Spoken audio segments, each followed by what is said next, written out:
Para sahabat rahimakumullah, ya, ada beberapa hal yang akan kita bahas di dalam kajian kali ini. Yang pertama, hadis ini adalah pondasi utama di dalam Islam.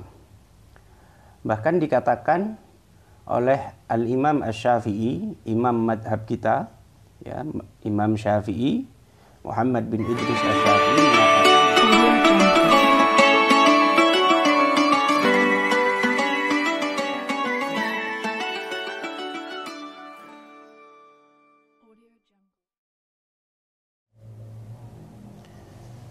Assalamualaikum warahmatullahi wabarakatuh. Bismillah, alhamdulillah, wassalatu wassalamu ala rasulillah wa ala alihi wa sahbihi wa mawalah, ma ba'du. Kali ini kita mengaji hadis yang pertama dari kitab Hadis Arba'in yang dikarang oleh Imam Nawawi. Al-hadisul awal, hadis yang pertama, an Amiril Mu'minina Abi Hafsin Umar bin Al-Khattab radhiyallahu anhu qala. Diriwayatkan dari Amirul Mukminin. Jadi dalam sejarah Islam, orang pertama yang mendapat julukan Amirul Mukminin itu adalah Umar bin Khattab. Sementara Abu Bakar itu julukannya adalah Khalifatu Rasulillah.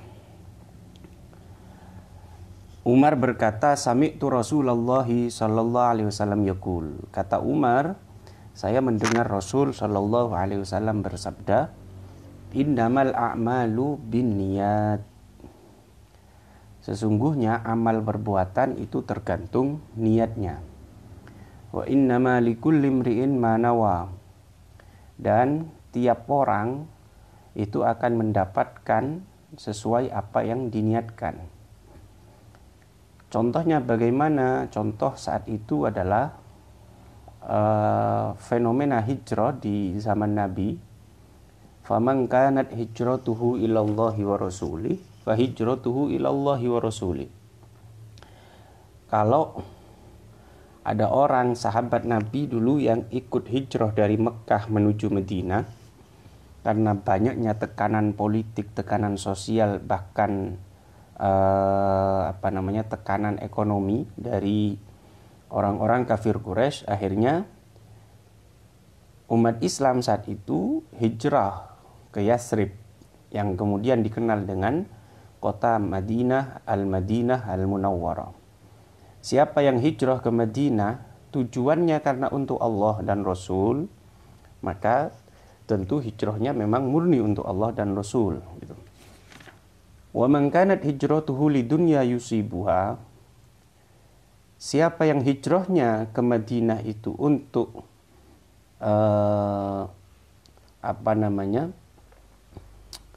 perekonomian, untuk urusan dunia yang akan diperolehnya, awi mur'atin yang kihuha, atau hijrahnya karena perempuan yang ada di Madinah, karena ingin menikahi perempuan yang ada di Madinah, fa hijratuhu ila ma hajara ilaihi, maka hijrahnya tentu sesuai dengan yang diniatkan tadi. Ya, hanya mendapatkan dunia, mendapatkan harta. Kalau ingin berdagang ya hanya dapat dagang saja. Kalau ingin menikahi perempuan ya hanya dapat perempuan itu saja.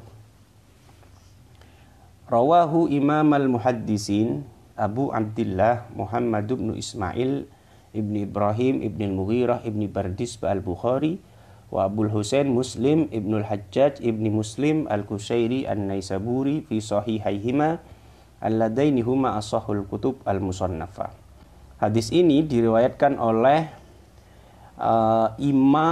dua imam yang menjadi imam di dalam ilmu hadis, ya, yaitu Imam Bukhari yang kita kenal dengan Imam Bukhari dan Imam Muslim, di mana beliau berdua punya kitab masing-masing namanya Sahih Bukhari dan Sahih Muslim, dan itu dianggap, ya, diyakini sebagai kitab yang paling valid, yang paling sahih, ya, karena di situ hanya hadis-hadis sahih yang dicantumkan di kedua kitab tersebut, sehingga urutannya setelah Al-Quran, maka hadis di bawahnya Al-Quran itu adalah Sahih Bukhari dan Sahih Muslim. Walaupun nanti urutannya berbeda pendapat ulama. Ada yang mengatakan yang nomor satu itu adalah Sahih Muslim, ada yang mengatakan justru yang nomor satu adalah Sahih Bukhari. Di samping juga ada kitab-kitab hadis yang kita kenal dengan kitab yang jumlahnya 6 atau kutubus sittah ya. Apa saja kutubus sittah itu? Yaitu Sahih Bukhari, Sahih Muslim, kemudian Sunan Abi Dawud, Sunan Nasai, ya, Sunan Tirmidzi, dan Sunan Ibnu Majah. Itu urutannya. Sehingga kalau ada 6 hadis itu meriwayatkan, sama-sama meriwayatkan misalkan, maka yang dimenangkan adalah yang Sahih Bukhari dulu. Para sahabat rahimakumullah, ya, ada beberapa hal yang akan kita bahas di dalam kajian kali ini. Yang pertama, hadis ini adalah pondasi utama di dalam Islam. Bahkan dikatakan oleh Al-Imam Asy-Syafi'i, imam madhab kita, ya, Imam Syafi'i, Muhammad bin Idris Asy-Syafi'i, mengatakan bahwa hadis ini bisa diaplikasikan di dalam 70 bab, 70 persoalan. Ya. Tentu itu persoalan dalam hukum Islam atau dalam fikih. Ya. Walaupun nanti banyak perbedaan pendapat, ada yang mengatakan hanya 30 persoalan yang bisa masuk dalam hadis ini. Imam Baihaqi mengatakan bahwa sebagaimana Imam Syafi'i, kemudian Imam Ahmad bin Hambal, kemudian Imam Abu Dawud, Imam Daruqutni, dan juga Imam Baihaqi, bahkan diklaim hampir seluruh ulama itu mengatakan bahwa hadis ini adalah sepertiga dari ilmu. Sepertiga dari ilmu di dalam agama Islam itu tercakup di dalam hadis ini. Maka tidak salah ketika Imam Syafi'i mengatakan ada 70 persoalan yang masuk dalam hadis ini. Mengapa demikian? Al-Imam Al-Baihaqi kemudian merasionalisasikan atau melogika. Begini loh maksudnya. Kenapa kok dikatakan sepertiga dari ilmu? Karena di dalam Islam itu yang diurus itu adalah 3 hal, 3 unsur. 3 anasir yang dibahas di dalam Islam. Apa itu? Yang pertama adalah hati. Yang kedua adalah lesan, lidah kita atau ucapan kita. Yang ketiga adalah badan kita. Ya. Jadi al-janan hati, al-lesan lidah kita atau ucapan kita, al-arkan badan kita. Karena ada 3 komponen, berarti karena hati itu, karena niat itu tempatnya di hati, berarti ini adalah sepertiga dari ilmu di dalam agama Islam.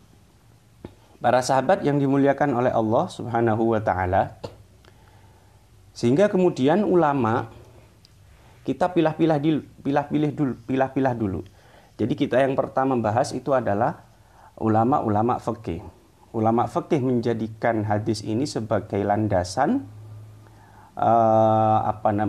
atas persoalan-persoalan niat yang dilakukan di dalam ibadah. Di dalam ibadah. Misalnya begini. Orang itu duduk di masjid. Duduk di masjid itu kan macam-macam. Ada yang duduk hanya ya santai-santai di sana. Ada yang duduk dengan membawa HP gadgetnya masing-masing, kemudian membuka Facebook, membuka Instagram, dan macam-macam lah. Atau mungkin karena di masjidnya tersedia wifi, akhirnya mumpung ada wifi gratis, kita gunakan kesempatan ini. Ada yang duduk mungkin untuk zikir kepada Allah Subhanahu wa taala. Ada yang mungkin duduk untuk i'tikaf. Maka disitulah pentingnya niat. Jadi duduk di masjid itu diniati dalam rangka apa? I'tikaf. Dalam rangka zikir kepada Allah Subhanahu wa taala. Orang mandi juga begitu. Orang mandi itu kan macam-macam. Mungkin mandi karena kondisi sangat panas, gerah, keringetan. Mungkin mandinya karena sudah menjadi kebiasaan, ya. Biasa mandi sehari 3 kali. Mungkin juga mandinya karena misalkan mau menghadiri sholat Jumat di pagi hari setelah subuh itu, atau sebelum berangkat Jumat itu sudah mandi. Atau mungkin mandinya karena habis berkumpul dengan istrinya kemudian junub. Maka di sini pentingnya niat. Kata ulama fikih, harus diniati ini. Ini mandi dalam rangka apa? Oh, dalam rangka menghilangkan junub, janabat tadi. Oh, dalam rangka mau menghadiri sholat Jumat. Ya. Oh, tidak dalam rangka apa-apa, tidak perlu diniati. Begitu juga seperti orang menahan makan, menahan lapar. Itu bisa macam-macam. Ada orang menahan lapar karena memang diet. Sedang melakukan proses diet untuk melangsingkan tubuhnya. Dan ini biasanya dilakukan oleh orang-orang yang perempuan, ya, oleh kaum perempuan atau juga oleh orang yang obesitas mungkin. Jadi dia menahan lapar dan minum itu dalam rangka untuk menurunkan berat badan atau melangsingkan badannya. Ada juga orang itu tidak makan dan tidak minum karena anjuran dokter. Misalkan orang itu mau cek ke laboratorium, itu kan biasanya 8 jam sebelumnya itu sudah puasa. Sehingga menahan lapar dan minum di sini tujuannya adalah tujuan untuk pengobatan. Di samping itu ada juga orang yang puasa, orang yang menahan lapar dan minum itu dalam rangka berpuasa, gitu. Entah puasa sunnah atau puasa wajib. Sehingga butuh diniati, kata ulama fikih. Ini dia menahan makan dan minum, menahan lapar dan dahaga ini dalam rangka apa? Oh, dalam rangka berpuasa. Entah puasa sunnah atau puasa yang wajib. Para sahabat yang dimuliakan oleh Allah Subhanahu wa ta'ala, terkait sholat, niat di dalam sholat itu sepakat semua ulama mengatakan bahwa niat itu wajib. Niat itu menjadi bagian dari sholat, bagian penting dari sholat. Sehingga kalau ditinggalkan niat itu, maka kemudian tidak sah sholatnya, ya. Tetapi terkait persoalan-persoalan yang bersifat wasail, sarana untuk menuju ibadah berupa sholat, seperti apa? Seperti misalkan berwudu. Di situ kemudian ulama berbeda pendapat. Al-Imam Malik, Al-Imam Asy-Syafi'i, Al-Imam Ahmad bin Hambal, 3 imam dalam madhab ini, di antara madhab 4, itu mengatakan bahwa orang berwudu itu harus niat. Karena niat bagian dari wudu. Sehingga ketiga ulama ini dan pengikutnya cenderung memaknai kalimat innamal a'malu binniyat dengan makna begini. Innamal a'mal, innama sihhatul a'mali binniyat. Sesungguhnya sah tidaknya perbuatan itu tergantung niatnya. Sehingga kemudian kalau ada orang berwudu tidak niat, itu tidak sah menurut ketiga imam ini. Tapi Al-Imam Abu Hanifah, madhab Hanafi, itu mengatakan makna dari hadis ini tidak begitu. Maknanya adalah innama kamalul a'mali. Sesungguhnya sempurnanya perbuatan, diantaranya adalah wudu, itu tergantung niatnya. Sehingga niat itu hanya dijadikan penyempurna, bukan penyebab sah atau tidaknya wudu tadi. Makanya di dalam madhab Hanafi, orang itu tidak perlu untuk berniat kalau dia mau berwudu. Ya cukup berwudu saja, tidak perlu berniat di dalam hatinya, apalagi mengucapkan. Karena mengucapkan itu tentu hukumnya hanya sunnah. Sehingga saya ulang bahwa 3 madhab tadi mengatakan bahwa dalam wudu atau yang semisal wudu, seperti mandi janabat dan seterusnya, itu perlu niat. Sah tidaknya wudhu dan seterusnya tadi tergantung niatnya. Tapi Imam Abu Hanifah mengatakan ini niat hanya penyempurna, sehingga kalaupun tidak niat di dalam wudhu itu tidak menjadi soal dan itu tetap sah, hanya kurang sempurna.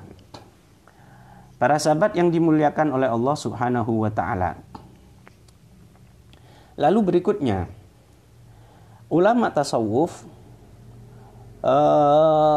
menjadikan hadis ini sebagai landasan seseorang untuk melakukan amal lillahi ta'ala, ikhlas karena Allah Subhanahu wa ta'ala. Karena kepentingan ulama tasawuf itu bukan lagi hukum Islam, tetapi bagaimana mengelola hati, memanage hati ini agar sesuai dengan yang diridhoi oleh Allah Subhanahu wa ta'ala. Sehingga ini juga menjadi landasan atau menjadi sandaran dari ulama tasawuf untuk melegitimasi keikhlasan itu, bahwa amal itu butuh ikhlas.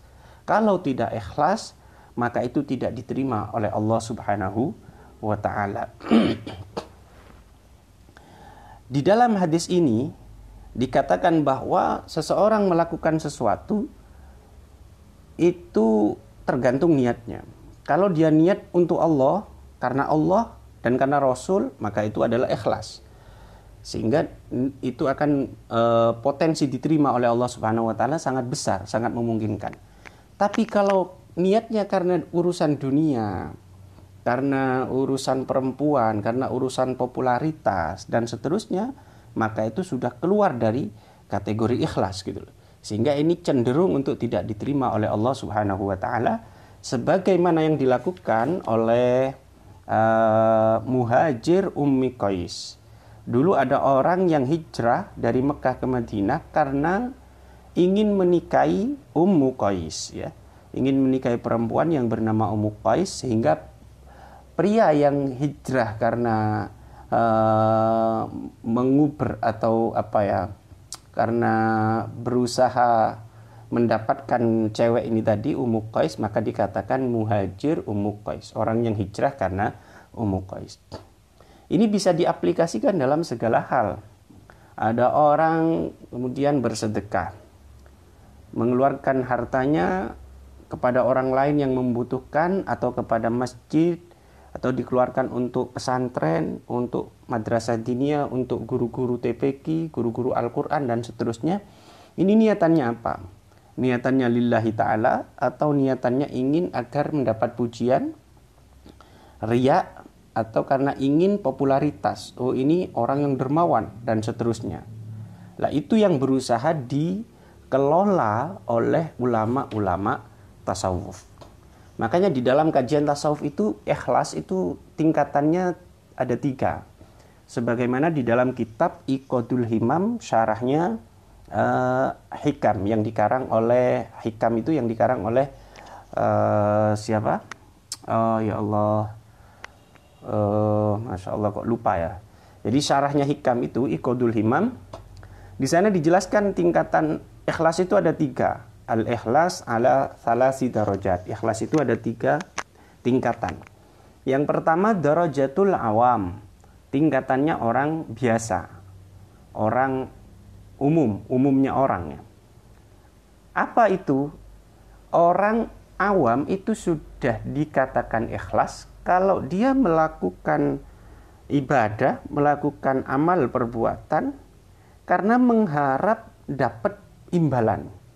Entah itu imbalan nanti di dunia ataupun di akhirat. Jadi misalkan orang baca surat Waqiah. Karena tradisi di pesantren An-Nur 2 itu digaungkan memang di samping keilmuan adalah memperbanyak baca Waqiah. Dan itu memang dilakukan oleh Syekhina Kiai Badruddin Anwar almarhum ya. Orang ini baca Waqiah karena termotivasi oleh hadis. Misalkan ada hadis ya, man qara'a suratal Waqiah kulla lailatin lam tusibhu faqatun abada. Siapa yang istiqomah baca Waqiah 1 malam, 1 kali saja, maka dijamin oleh Allah dia tidak akan kesusahan secara ekonomi, tidak akan ditimpa kefakiran selama hidupnya. Karena termotivasi ini, di samping ada hadis-hadis lain yang mengatakan atau keterangan-keterangan lain yang mengatakan dengan itu tidak sampai derajat ke sahih ya, bahwa surat Waqiah itu adalah suratul ghina, surat kekayaan atau pesugihan. Karena termotivasi begini, lalu ada santri atau orang muslim kemudian membaca Waqiah. Ada yang membacanya setelah asar 14 kali. Ada yang membaca sehari semalam itu 41 kali. Setiap hari bacanya 41 kali. Motivasinya apa? Motivasinya agar diberi kekayaan oleh Allah Subhanahu wa taala. Lah, dia menginginkan kekayaan dengan melakukan ritual membaca Waqiah tadi, itu sudah kategori ikhlas. Tapi ikhlas yang kelas alif atau kelas bawah gitu, kelas bawah, kelas umum. Kelasnya orang awam ini. Yang kedua, darajatul khawas. Orang-orang yang spesial, yang khusus, ini tingkatannya sudah lebih tinggi ketimbang yang tadi. Karena apa yang diharapkan oleh orang-orang khawas ini? Orang-orang yang khawas ini dia melakukan ibadah semisal membaca Waqiah, sholat duha, membaca Yasin, itu bukan karena baca Yasin biar selamat dari bala. Baca li khamsatun utfi biha harol wabail hatimah dan seterusnya, itu bukan dalam rangka biar terbebas atau selamat dari corona, dari wabah, dari pandemi, endemi atau macam-macam. Tidak dalam rangka itu, tapi dalam rangka termotivasi untuk mendapatkan imbalan nanti di akhirat. Oh, kalau orang itu sholat jamaah sekian kali, rutin mendapati takbirnya imam, maka nanti akan dapat bidadari misalkan di surga. Lah, motivasi mereka orang khawas itu adalah mendapatkan imbalan dari Allah atas pekerjaannya, atas perbuatannya, atas ibadahnya ketika nanti mereka sudah ada di akhirat. Ini khawas. Derajat yang ketiga adalah derajat khawasil khawas. Derajatnya orang yang tidak hanya spesial tapi sangat spesial. Siapa itu? Golongannya orang-orang siddiqin, golongannya para wali, golongannya para nabi, para rasul. Mereka melakukan ibadah bukan karena termotivasi untuk mendapatkan imbalan di dunia maupun di akhirat. Tidak. Semata-mata melakukan itu lillahi ta'ala. Karena Allah Subhanahu wa ta'ala. Maka terkenal Rabi'ah al-Adawiyah, seorang sufi perempuan, seorang wali perempuan, itu pernah mengatakan bahwa dirinya itu menyembah Allah bukan karena takut neraka, dan dirinya menyembah Allah bukan karena mengharap surga. Kalau memang tujuannya karena ingin mengharap surga, ya Allah, maka hilangkan surga itu. Kalau ingin selamat dari neraka, maka masukkan saja saya ke neraka. Itu karena memang ekspresi keikhlasan beliau sudah sampai taraf yang khawasil khawas ini, sudah sangat spesial. Dan itu sebenarnya ikhlas yang benar, hanya karena Allah Subhanahu wa ta'ala, bukan karena imbalan-imbalan yang di dunia maupun di akhirat. Mengapa kamu ibadah, salat? Ya itu karena perintah Allah, saya ingin dapat ridho Allah, gitu saja. Saya ingin dapat ridho Allah Subhanahu wa ta'ala. Itu adalah ikhlas yang paling tinggi. Sehingga sama ulama-ulama sufi yang tingkatannya sudah khawasil khawas ini, kita orang awam, kita orang yang khawas, itu dilecehkan, seolah-olah dibully. Masa kamu ini ibadah karena ingin masuk surga? Masa kamu ibadah ini karena ingin selamat dari neraka? Sekarang kalau misalkan Allah tidak menciptakan neraka dan tidak menciptakan surga, sehingga tidak ada ganjaran di surga, balasan di surga, dan balasan di neraka, maka apakah kamu ini tetap menyembah Allah Subhanahu wa ta'ala? Itu logika yang dibangun oleh orang yang sudah sampai pada tingkatan khawasil khawas tadi. Para sahabat yang dimuliakan oleh Allah Subhanahu wa ta'ala. Sehingga saya ulang bahwa kita harus melatih diri kita untuk ikhlas. Apapun yang kita lakukan itu bukan karena ingin dipuji orang, ya. Bukan karena ingin dilihat orang atau riya, bukan karena ingin popularitas agar dipuji orang atau istilahnya sum'ah, tetapi karena mengharap Allah Subhanahu wa taala. Syukur-syukur kita juga tidak mengharapkan surga. Ibadah bukan karena mengharapkan surga atau takut dimasukkan ke dalam neraka. Sehingga kalau sudah demikian, maka kita mencapai derajat yang sempurna di dalam ikhlas, dan itu adalah tingkatan yang sangat spesial. Itu harus dilatih. Melatihnya bagaimana? Sebagaimana penjelasan yang kemarin-kemarin, bahwa begini melatihnya. Ketika kita beribadah, misalkan ya, ketika kita bisa membaca Waqiah 40 kali setiap hari selama bertahun-tahun, maka kita tidak boleh sombong, kita tidak boleh congkak, kita tidak boleh kepedean bahwa ini karena saya. Bukan. Toh kita itu diberi hidup oleh Allah, diberi nyawa oleh Allah, diberi kesempatan oleh Allah, diberi kesehatan oleh Allah, diberi waktu luang oleh Allah. Ini kita semua ini milik Allah. Sehingga kalau kita kemudian bisa membaca Waqiah sebanyak 41 kali setiap hari, itu murni taufik pertolongan dari Allah Subhanahu wa taala. Itu murni maunah Allah. Kalau itu murni pertolongan Allah, lalu ngapain kita kok ingin dipuji orang gitu loh. Lalu ngapain kita kok ingin dilihat oleh orang lain? Lalu ngapain kok kita ingin imbalan, ingin balasan, ingin kaya, ingin kemudian mendapat bidadari di surga?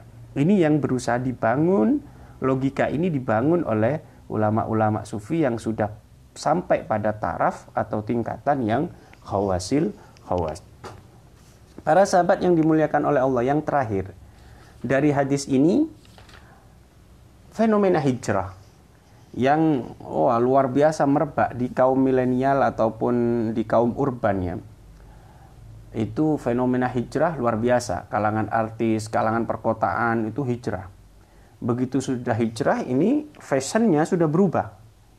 Yang awalnya membuka aurat mungkin kemudian menutup aurat rapat-rapat dan pakai busana yang lebar.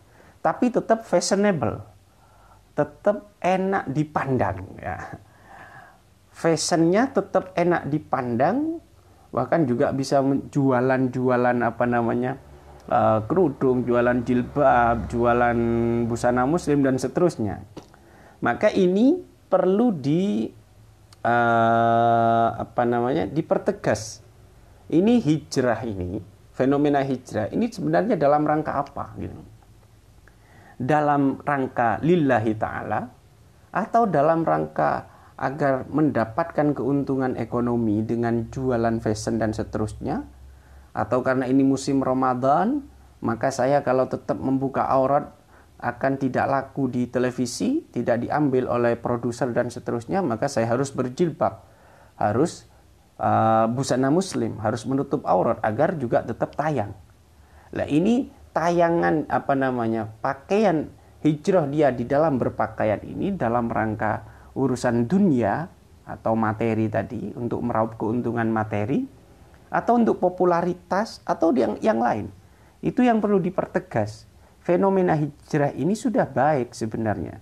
Cuma ada beberapa hal yang perlu dikritisi.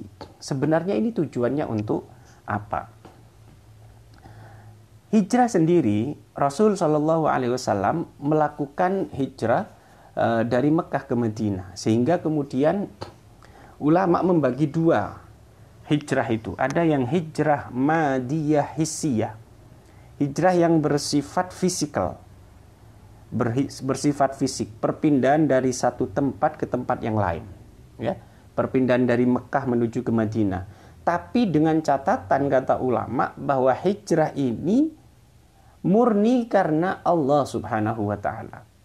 Artinya apa? Kalau di satu tempat itu tempat banyak maksiat, tempat di situ penuh kekafiran, maka kemudian ini bisa hijrah ke tempat lain yang lebih baik, yang mendukung terhadap suasana ibadahnya.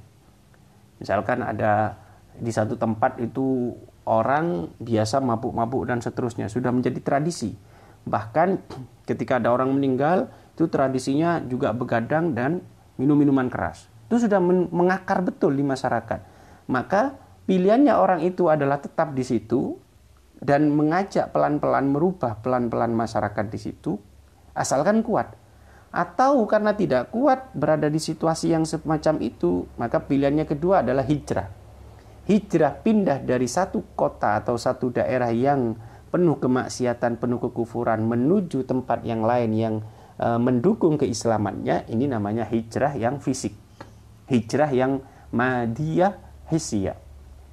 Di samping itu juga ada hijrah yang maknawiyah, hijrah yang bukan fisik lagi, hijrah batin, hijrah yang abstrak ya, maknawiyah. Apa itu? Sebagaimana di dalam hadis, al-muhajiru man hajara manahallahu anhu. Orang yang hijrah secara maknawi, secara non fisik itu adalah orang yang meninggalkan apa yang dilarang oleh Allah menuju yang tidak dilarang oleh Allah Subhanahu wa taala. Sehingga fenomena hijrah itu sebenarnya sudah betul. Yang awalnya tidak menutup aurat, pakai you can see, itu kan manahallahu anhu, sesuatu yang dilarang oleh Allah. Lalu kemudian berhijrahlah dia, kemudian menjadi muslimah yang menutup aurat dengan sangat rapi dan rapat seperti itu. Sementara hijrah yang fisik itu kata Nabi, la hijrata ba'dal fathi. Sudah tidak ada hijrah lagi setelah Fathu Mekah. Ya. Cuma jangan dimaknai bahwa sekarang berarti tidak ada hijrah lagi. Tidak, maknanya begini hadis itu. Setelah Mekah itu ditaklukkan, ya, dikuasai oleh Nabi Muhammad SAW, sehingga kemudian power Nabi di situ sudah ada, sehingga kemudian kekufuran sudah mengurangi dan tidak mendominasi. Yang mendominasi adalah Islam. Maka Nabi melarang orang yang ada di Mekah untuk hijrah ke Madinah. Kenapa? Apa tujuannya kemudian hijrah ke Madinah? Toh di Mekah sudah Muslim banyak, mendominasi. Awalnya Nabi hijrah dari Mekah ke Madinah karena Muslim itu menjadi minoritas di Mekah dan didominasi oleh orang-orang kafir, sehingga perlu untuk hijrah, mencari tempat atau lahan yang memungkinkan untuk mengembangkan Islam. Tetapi ketika Islam itu sudah mendominasi di Mekah, maka kata Nabi, la hijrata ba'dal fathi. Setelah Mekah ini ditaklukkan oleh Nabi dan kaum muslimin dan didominasi oleh orang Islam, maka sudah tidak perlu hijrah-hijrah lagi. Tetapi kata ulama, jangan dimaknai begitu sampai sekarang, jangan. Artinya, kalau kita di satu situasi, satu daerah yang masih seperti Mekah sebelum Fathu Mekah, sebelum ditaklukkan oleh Nabi, artinya penuh kekufuran, penuh kemaksiatan dan kita tidak kuat, maka kita dianjurkan hijrah menuju tempat yang lebih baik. Itu saja yang bisa kita simpulkan dan kita kaji dari hadis yang mengatakan bahwa sesungguhnya amal perbuatan itu tergantung niat. Semoga kita setiap hari, detik demi detik, menit demi menit ini semakin meningkatkan kualitas keimanan kita, kualitas keislaman kita, utamanya di dalam hal-hal ibadah, amaliyah ini. Maka kita berusaha menata hati, jangan karena manusia, jangan karena materi, jangan karena popularitas, bahkan jangan karena mengharap surga atau takut dari neraka atau ingin mendapat bidadari di surga, tetapi karena Allah Subhanahu wa taala. Subhanakallahumma wa bihamdik, asyhadu an la ilaha illa anta, astaghfiruka wa atubu ilaik. Assalamualaikum warahmatullahi wabarakatuh.